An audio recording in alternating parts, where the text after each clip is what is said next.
everyone. It is 6:30 in the morning. As you can see behind me, it is snowing pretty good. A lot of blowing snow. Expecting a couple more feet up here. I'm in Soda Springs, California. Nice start to February. This is pretty good. Not bad. It's pretty cold actually. It's gonna warm up. Might turn to rain here for a little bit during the day, but it should turn back.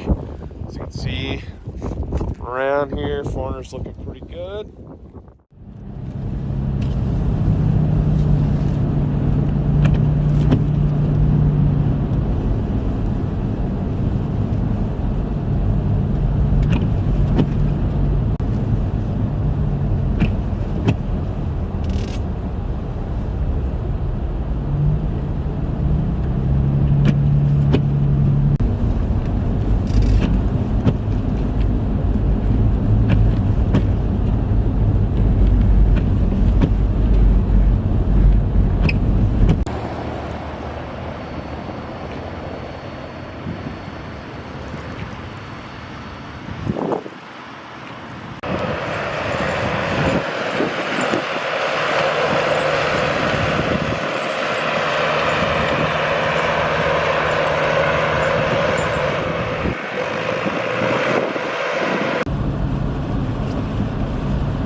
just after 4 p.m. here up at Donner Summit. As you can see, it is still coming down pretty good. Snow levels have risen, as I talked about earlier this morning that you would have seen. Probably snow levels back then were about 5,500 feet or so, but as you can see, we're at pretty high elevation. It's 7,000 feet right now, and that's about where it's at. So, still waiting for the stuff to move in later on. I'll probably be live streaming. You'll see kind of some of my content that I produce with that. Probably be showing that off. In terms of winter storms so far, kind of been off and on. Here and there, not as bad as it could have been, but definitely still pretty treacherous, as you saw earlier in the morning. Some cars spun out, trucks stranded, the usual stuff up at Donner. But we'll see what this evening provides.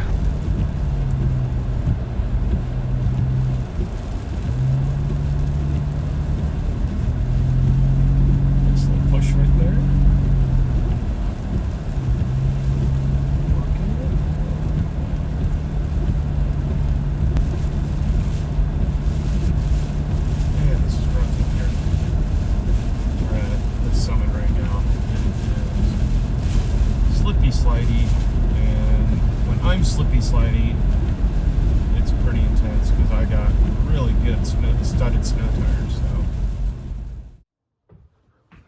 So, well, guys, we are back in my hotel room in good old Truckee, California.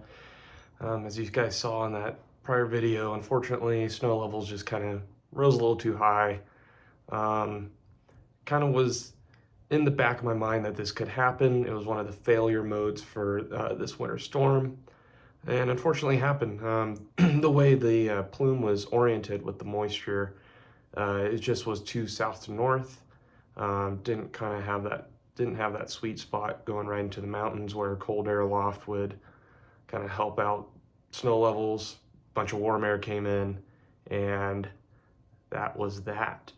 In the meantime, I thought I'd kind of share some of the equipment that I use. A lot of people ask me, hey, what cameras do you use? And I thought maybe this could be a good time where I can kind of show you guys kind of what my gear looks like. So the first thing I have is a Canon EOS R6. This is in their mirrorless lamp. I got this in 2022, fall 2022, and this thing is my baby. Absolutely love it. Shoots great video. You've seen all the video that I've got with it. This is my primary camera that I use. I shoot all the fire videos that you see, all the winter storms, thunderstorms, supercells. This is it right here. Have had no issues with it. It's been through so much. There are a lot of dings and dents here, but this thing keeps on trucking. Absolutely love this camera. A lot of people kind of warn me, hey, maybe Canon might not be a great one. It might not be as durable, but this thing has seen it all. It really has. It's been through thick and thin for sure, with as many wildfires I've covered and as many winter storms I've covered, all the rain, all the snow, all the embers. Absolutely love this thing. So the next thing I have is this GoPro Hero 10 Black. A lot of people, again, have kind of said that, oh, this GoPro might not be that great because it overheats. I've actually really haven't had any problems with it. I've been out on fires when it's like 105 out. All the helmet cam videos that you see that I've put out on my channel, this is the camera that does it. It's held its own, does a great job. Can shoot time-lapse with it, night-lapse. On the May 10th Aurora last year, I shot a time-lapse with this during the night, and it was just gorgeous. Nice and compact, does well. I highly recommend, though, investing in some of the longer lasting batteries. So the white ones that you can see here, these have been a game changer for me. Battery life just lasts longer. I can keep charging it too in my vehicle. So that's definitely something that I don't have many complaints about. It's been, again, like my Canon, it's been through everything: snow, wildfires, thunderstorms. It does it all. So the last thing here that I kind of have, kind of one of my big ones, is my Nikon D750. This is a DSLR that I got used last year in spring. beautiful, beautiful photos that come out of this, especially for the price. Everyone's trying to go mirrorless. I mean, I'm one to say I have a mirrorless as well, but if you're purely wanting to get photography, there are amazing DSLR cameras that are on the used market that are not going to cost you an arm and a leg, and this is one of those. This is my primary photography camera. Shot auroras with this. I've shot supercells with this. The eclipse last year when I was in southeast Missouri, all those photos were from this camera. And I'm probably gonna catch some flack here because I'm a Canon, like I have Canon and Nikon. I don't know, I don't have much brand loyalty. Whatever I feel fits my best interests and what I want out of a camera, that's what I go with. And this thing is easy to handle, easy to use. Again, cheaper on the used market. Nothing bad to say about this at all. I really love this thing, and again, I'm very happy with the investment that I put into this. Got to put more use for it as well too. Been taking too much video lately. I need to take some more photos. Well, that concludes pretty much this video. I mean, there's not much else really I gotta say. I mean, it's unfortunate again, this winter storm didn't quite pan out as the way I wanted it to, but that's storm chasing in a nutshell. Busts always happen. They happen more than, you know, actual success. A little bit easier to forecast for snowstorms compared to supercells or especially tornadoes out in the plains. But, you know, I think this is a good example too that there are times where 24 hours you're thinking, hey, this is going to be pretty dang good. And then about 6 hours, you know, right when it's about to hit, you're just like, oh, this might not go as well as I want it to be. So if you want to get into storm chasing, or if you're interested in the snow chasing, like kind of what I do, that's kind of my main thing, snow and fires, be prepared, you know, prepare yourself that, hey, things might not go as planned, accept it. That's the reality of storm chasing. Every storm chaser out there is going to tell you that, but till then, I'll see you guys around.